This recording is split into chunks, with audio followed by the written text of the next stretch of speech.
So speaking of numbers, CallRail has released their 2022 marketing outlook for law firms, and we'll put the link in the show notes. We highly recommend you download this little PDF. Really good stuff. Lots of numbers in here. Conrad, what are some numbers that jumped out to you? I'd recommend reading this report. I'd also recommend the Clio Trends report, which we are going to talk about in a moment. These will give you two different perspectives and two different snapshots of the legal industry. What blew me away out of this report is there was a question around lead generation. Which channels and marketing strategies are currently bringing in the most leads? Number one, up at the tippity top, 84%, organic social media. Right. And that was actually double the percentage of what you and I spent a lot of time thinking about is search engines. Professional directories showed up. I was going to say that lawyers are posting a lot of puppy pictures on Facebook to get clients. That is the way to make it happen. Interestingly, down at the bottom, Guy, blogs, internet articles and blogs. We kind of talk about content marketing. 10%, like that was at kind of the bottom of that group.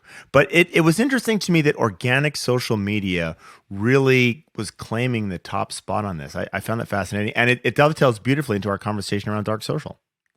Yeah, it doesn't totally shock me that organic social media is generating business. I think there's a lot of referral action, people asking for referrals. There's a lot of the private groups that I'm in on social media. There's a lot of lawyer-to-lawyer referrals. But I think to your point, which we'll dive deeper into, is that these lawyers are doing attribution, right, to be able to identify this. And because, without stealing the thunder of our future conversation, unless people are literally messaging you, how are they doing attribution back to social media? Are you suspecting that this self-reported perspective on leads is not based on numbers, but based on gut? I'm thinking that there might be some guesswork in there, but we'll get into it. All right. The other thing, and this was echoed in the Clio Trends report, but it's kind of funny. 78% of law firms are using pay-per-click advertising. 82% of you think it's not worth it. What the hell is wrong with you guys? Right? Like, talk about smashing your head against the wall. So yes, widely used, right? You got to play the game, but if it's not worth it, what are you doing? Why? This is astonishing to me. Maybe their attribution system's broken and all of their pay-per-clicks getting attributed to organic social. I mean, so let me jump on that point.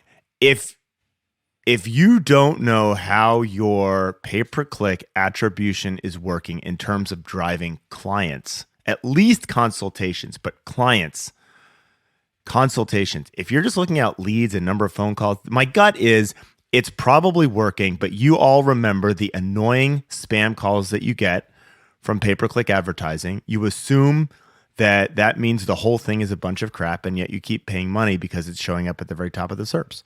But if it's not working, stop doing it. Like, let's start with that basic 101. I don't have to go to business school to learn that model, right?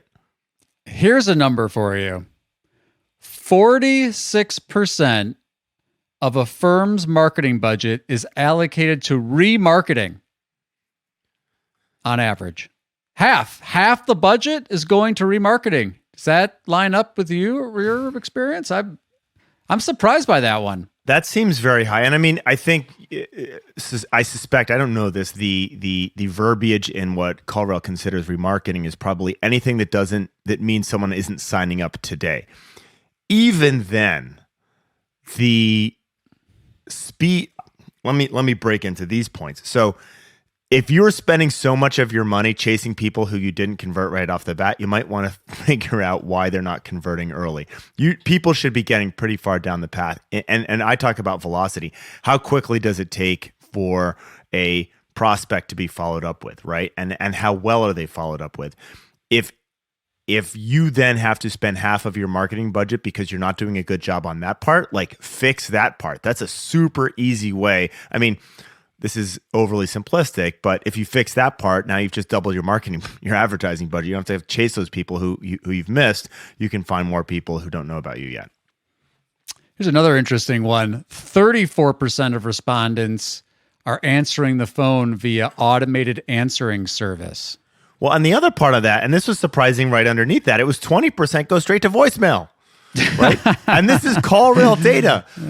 What are you guys doing? Like, why? Like, all of this stuff you're spending, all of this money. You want to know why so many people are spending 46% of their budget on remarketing? Because 20% of the calls go to voicemail, right? There, fix that. Well, done. As I've been told by so many experienced lawyers, if they want to get a hold of me, they'll find a way. And those same lawyers will tell you when I talk to them, they always turn into clients. Always. Because I am so enigmatic and smart. And if you survey those same clients, they'll say, no, I just clicked back and went to another lawyer. And then if you survey those same lawyers, they'll tell you, pay-per-click's too expensive. It doesn't work. And but I keep spending money on it. It's not working. It's not working. Yeah. Okay, sorry. We're insulting our audience again. But sorry, audience. Think about this, We do guys. love you. And sorry, I say guys. Think about this, everybody. If something's not worth it, stop doing it. If you're not sure it's not worth it, figure out whether or not it's worth it, right? Like these are really basic concepts. Check out CallRail's 2022 marketing outlook for law firms. Really, a lot more. We just touched the surface. There's a lot more valuable stuff in there. Fix those experiences, folks. Makes all the difference in the world. And I'll give you the last data point on this. So this is a CallRail data point. I did a talk for ABA Tech Show and talked to a room full of lawyers and asked how many people were using CallRail. Not many. If you guys don't know what CallRail is at this point in time, you're behind the game. So check out the report. Check out CallRail. They're not paying. They're not a paid sponsor, but I would say Guy and I fall solidly in the raving fan category for CallRail. Money makes a world go round. Money makes a world go round. Yeah, money make a world go round.